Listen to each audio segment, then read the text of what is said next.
Now, in a phone call with Israeli Prime Minister Benjamin Netanyahu, US President Joe Biden asked for an immediate ceasefire.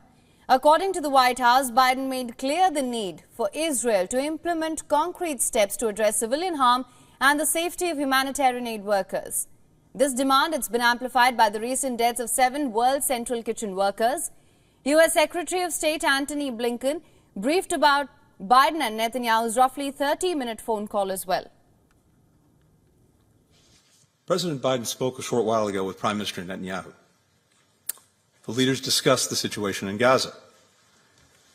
The president emphasized that the strikes on humanitarian workers and the overall humanitarian situation are unacceptable.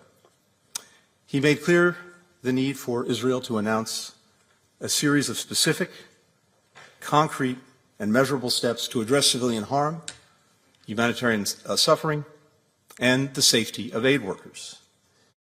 The White House did not specify what could change about U.S. policy, but it could include altering military sales to Israel and America's diplomatic backup on the world stage. Prime Minister Netanyahu, on the other hand, has warned of enormous implications for the U.S. security if Israel isn't victorious. This is a larger battle. Our battle is your battle. Our victory is your victory. And if we don't have a victory, this will have enormous implications for American security, for our common future. So we must win. So I have 3 messages for you. The first is we're going to win. Absolutely. Victory is within reach. It's very close. And there is no substitute for victory. Now, this comes as Prime Minister Netanyahu's office said that his security cabinet has approved a series of immediate steps to increase the flow of humanitarian aid into Gaza, including the reopening of the Erez crossing between Israel and Northern Gaza for the first time since the October 7th Hamas attacks. Netanyahu's office said that it would also allow its Ashdod port to be used to process aid shipments bound for Gaza and allow increased Jordanian aid shipments through Kerem Shalom land crossing. The Israeli military said that a probe into the strikes on a World Central Kitchen convoy that killed 7 aid workers earlier this week will be made public soon. Major General Yoav Harivan presented today to the Chief of Staff of the investigation. It is now presented to the Defense Minister and the Prime Minister, and I believe after it will be presented to the ambassadors of the relevant countries and the representatives of the WCK, we will make it public in clear and transparent manner, and it will happen soon. Meanwhile, Israeli forces continued to operate in the area of the Israel-Gaza border.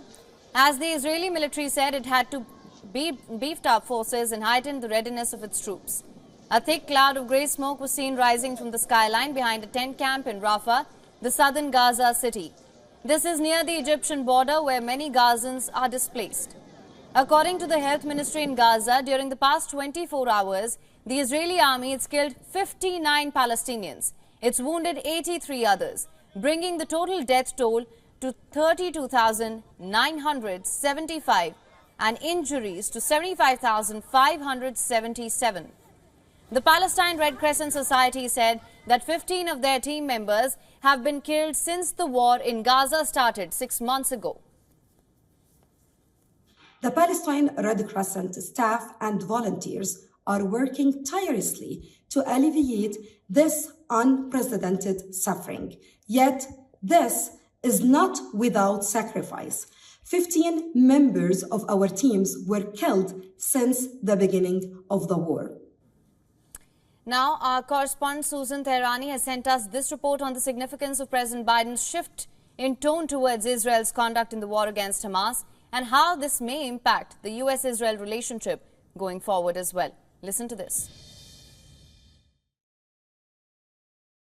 President Biden's shift in tone towards Israel's conduct in the war against Hamas signifies a growing frustration with Prime Minister Benjamin Netanyahu and a desire to influence Israel's action through U.S. policy. This shift could ultimately impact U.S.-Israeli relationship, potentially leading to a more conditional approach to U.S. support for Israel, as well as increased pressure on Israel to address the humanitarian concerns in Gaza. Also, President Biden's most trusted advisor, his wife, Jill Biden, is urging for an end to civilian casualties in Gaza. In a meeting with a group of Muslims at the White House earlier this week, the president said that the First Lady has been urging him to, quote, stop it now. This, according to the New York Times, quoting an attendee at that meeting who heard his remarks. Now, Susan further explains how Netanyahu's resistance to Biden's demands for a ceasefire will affect the political dynamics in the Gaza crisis and further in the larger West Asian region as well. Listen to this. Well, Israeli Prime Minister Benjamin Netanyahu's resistance to President Biden's demand for an immediate ceasefire and improved humanitarian situation in Gaza will likely lead to increased tensions between the two leaders and potentially strain U.S.-Israeli relations.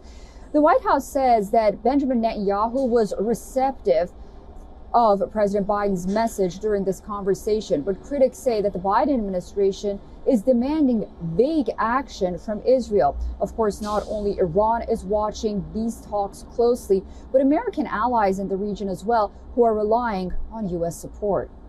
For latest news, download the WION app and subscribe to our YouTube channel.